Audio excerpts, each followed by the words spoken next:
Bon lundi, bienvenue à votre émission La Victoire de l'amour. J'espère que vous allez bien. Aujourd'hui, c'est le début de l'été et aujourd'hui, j'aimerais partager avec vous un sujet qui est très, très difficile. J'ai attendu un peu parce que c'était trop chaud. Ce qui me fait que je vous en parle, c'est que j'ai reçu plusieurs messages de votre part. Il y en a un, entre autres, qui m'a beaucoup marqué. C'est un monsieur, je vais juste dire son prénom, il s'appelle Jacques. Et il me disait qu'avec tous les scandales qui arrivent présentement dans l'Église, qu'on pense, bon, évidemment, à la pédophilie, mais là, on vient d'apprendre il y a quelques semaines ces petits-enfants, ces enfants qui ont été retrouvés dans un pensionnat en Colombie-Britannique. Le monsieur me disait, je suis en train de perdre la foi, mais complètement. Et il me demandait comment je me sentais là-dedans. Mais je dois vous dire que je suis abasourdi. Je ne sais même pas quoi vous dire tellement que je trouve ça épouvantable. J'ai de la peine. J'ai beaucoup, beaucoup de peine.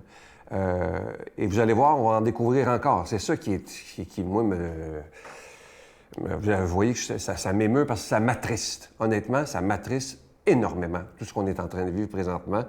Et ça m'attriste parce qu'il y a des gens qui vont peut-être perdre la foi, malheureusement.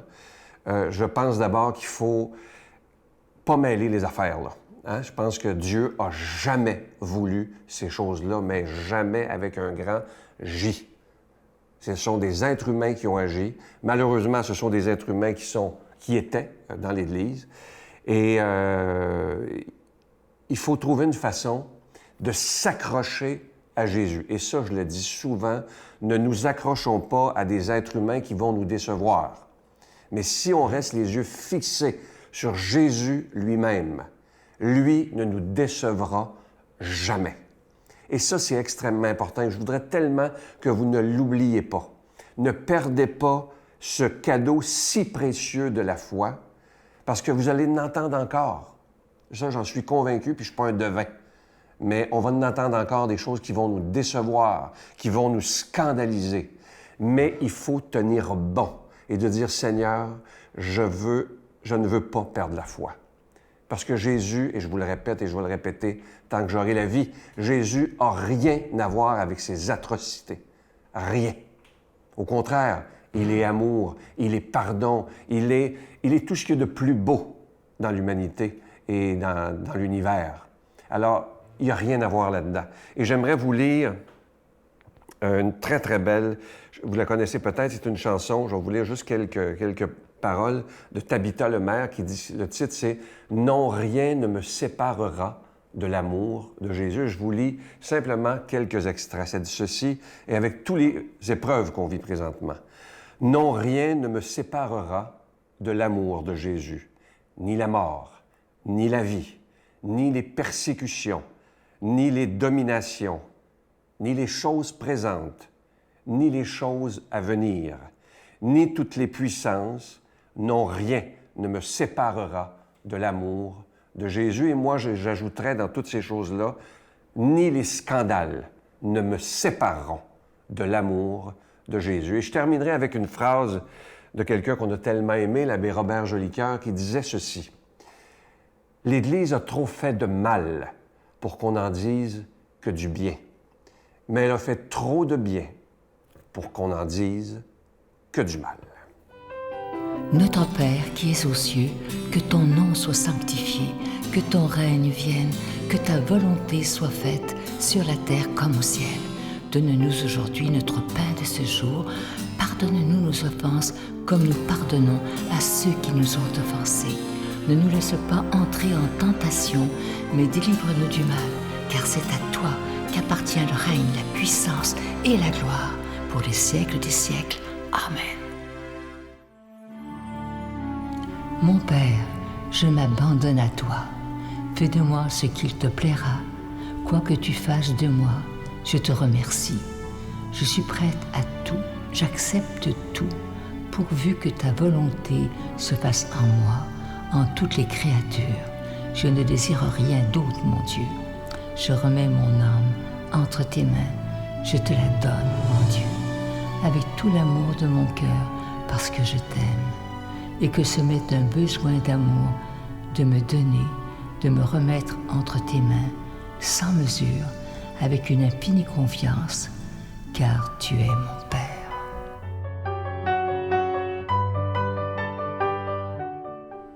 Je suis tellement content de vous parler de ce magnifique cadeau du mois. Il s'agit d'une belle exclusivité de la Victoire de l'amour. Il y a des années, ça fait plusieurs années, vous êtes très nombreux à nous avoir demandé un petit livre de prière facile à lire, écrit en gros caractères. Alors, c'est chose faite. On a demandé à Geneviève de le faire parce qu'elle a un talent d'écriture extraordinaire. Alors, il s'intitule « La puissance de la prière, prier avec Geneviève ». Il est écrit, comme je vous disais, en gros caractères et c'est le livre de chevet par excellence, juste avant de s'endormir le soir, prendre le temps de lire une belle prière. Alors, est-ce que vous allez aimer dans ce livre-là? Oui, il y a des prières toutes faites, mais aussi, Geneviève nous apprend à mieux prier. Alors, je vous rappelle que c'est avec un don de 25 $. Et si vous en voulez deux, avec un don de 40 $, je vous donne l'adresse, la Victoire de l'amour, case postale 120, succursale Boucherville à Boucherville, le J4B 5E6, je vous la redonne, la Victoire de l'amour, case postale 120, succursale Boucherville à Boucherville, le J4B 5E6, également par téléphone, par carte de crédit du lundi au vendredi de 8h30 à 16h30 dans le 514-523-4433, 523-4433 ou sans frais le 1-888-811-9291, 1-888-811-9291 et aussi sur notre site Internet. Vous savez que c'est une façon très sécuritaire, rapide et efficace de faire votre don. C'est le www.lavictoiredelamour.org. Alors, je vous rappelle le cadeau du mois. Ce livre-là, vous ne le trouverez jamais en librairie. Alors, il s'agit de la puissance de la prière, prier avec Geneviève. Et je vous rappelle qu'il est écrit en gros caractères. Je vais prendre le temps de vous dire merci de tout mon cœur de ce que vous ferez pour la Victoire de l'amour en ce mois de juin, parce que vous savez que l'été, c'est toujours un peu plus difficile. Alors, je vous fais confiance.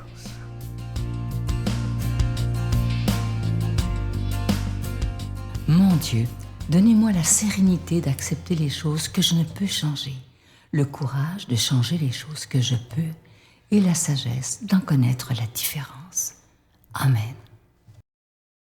Aujourd'hui, la parole de Dieu est proclamée par quelqu'un qu'on apprécie beaucoup, Simon Lessard.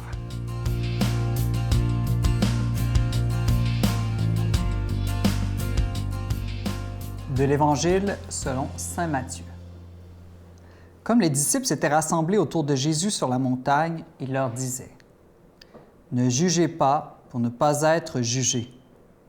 Le jugement que vous portez contre les autres sera porté aussi contre vous. La mesure dont vous vous servez pour les autres servira aussi pour vous. Qu'as-tu à regarder la paille dans l'œil de ton frère, alors que la poutre qui est dans ton œil, tu ne la remarques pas? Comment vas-tu dire à ton frère, « Laisse-moi retirer la paille de ton œil », alors qu'il y a une poutre dans ton œil à toi? Esprit faux, enlève d'abord la poutre de ton œil, alors tu verras clair pour retirer la paille qui est dans l'œil de ton frère. Ne jugez pas. Ne pas juger, qu'est-ce que ça veut dire?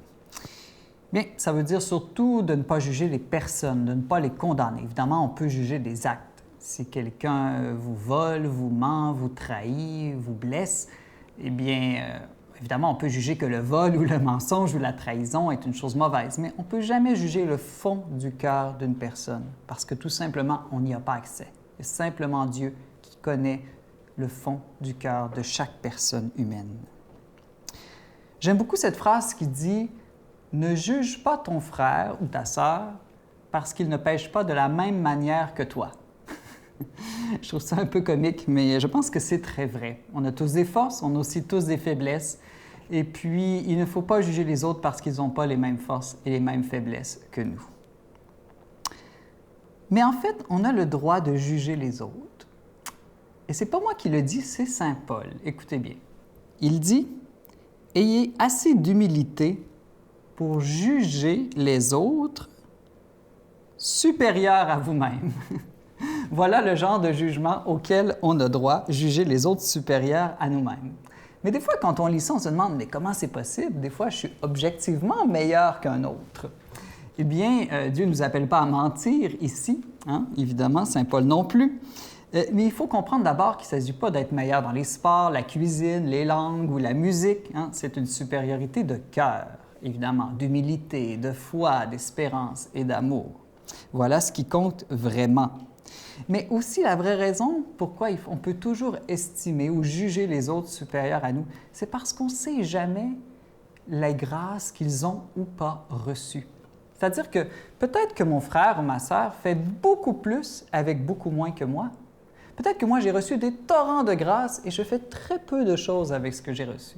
Et peut-être que lui a reçu beaucoup moins que moi, mais fait énormément avec le tout petit peu qu'il a reçu. Donc voilà pourquoi on peut toujours considérer les autres en un sens supérieur à nous-mêmes. C'est pas toujours facile de ne pas juger. Des fois, il y a des gens qui disent « Ah, moi, je juge personne. » Ah oui? Tu juges jamais les politiciens, tu juges jamais les abuseurs, jamais les prêtres, les évêques. Tu juges jamais les gens que tu considères racistes ou sexistes. Tu juges pas les gens de droite ou de gauche, les personnes qui ont des idées politiques différentes de toi. C'est vraiment pas facile de juger. Il faut demander la grâce de Dieu. Et surtout, est-ce qu'il vous arrive de juger Dieu? Moi, ça m'arrive des fois de dire « Seigneur, moi, si j'étais toi, je ferais les choses comme ça. Hein? Ah, moi, si j'avais fait le monde à ta place, j'aurais pas mis le mal, la souffrance, la mort. » Ça, c'est subtil, mais c'est une manière de juger Dieu. Mais vous savez qui est la pire personne, la plus difficile à ne pas juger? C'est nous-mêmes. C'est toujours nous-mêmes, avec nous-mêmes, qu'on a le jugement le plus rapide et le plus sévère. On passe notre temps à se juger nous-mêmes. T'es pas assez ci, t'es trop ça, t'es pas bon, t'es pas aimable. Hein? On a cette petite voix dans notre tête où on se juge sans cesse. Je dirais même plus qu'on se juge, on s'accuse. Vous savez que accuser, ça se dit Satan en hébreu. C'est vraiment diabolique de passer notre temps à se juger soi-même et à s'accuser nous-mêmes. Laissons Dieu nous juger. Voilà ce qu'il faut retenir de cet évangile. Parce que Dieu, lui, il voit le fond aussi de notre cœur. Et lui, il nous juge avec beaucoup plus de vérité et beaucoup plus de miséricorde que nous-mêmes. Donc, si on n'a pas le droit de juger les autres, si on n'a pas le droit de juger Dieu, on n'a pas plus le droit de se juger, de s'accuser, de se condamner nous-mêmes. Aujourd'hui, c'est la fête de Saint Louis de Gonzague, né en 1568 en Italie. Juste un mot, c'était un jeune jésuite. Et quelques années, lorsqu'il avait 23 ans, il y a eu une grande peste à Rome. Et lui, il avait un grand dégoût pour les malades, mais malgré tout, il est allé les soigner. Et il est mort. Il est mort parce qu'il a fréquenté les pestiférés à 23 ans seulement. Alors, qu'est-ce que nous dit Saint Louis de Gonzague? Que le plus important dans la vie, c'est de donner sa vie. Ce n'est pas de vivre le plus longtemps possible ou le plus en santé possible, mais de faire de sa vie un don. Donc, je demande au Seigneur aujourd'hui, à l'exemple de Saint Louis de Gonzague, de nous bénir et de nous aider à faire de notre vie un don. Au nom du Père, du Fils et du Saint-Esprit. Amen. Je vous salue Marie, pleine de grâce. Le Seigneur est avec vous. Vous êtes bénie entre toutes les femmes, et Jésus, le fruit de vos entrailles, est béni. Sainte Marie, Mère de Dieu, priez pour nous pauvres pécheurs, maintenant et à l'heure de notre mort. Amen.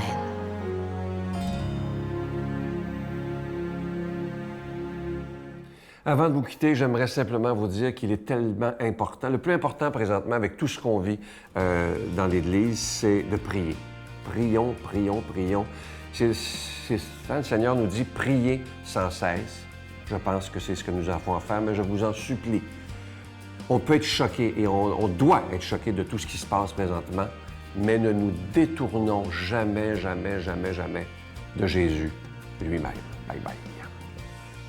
J'ai toujours un défi, une difficulté à comprendre les chrétiens qui veulent prouver quelque chose à Dieu.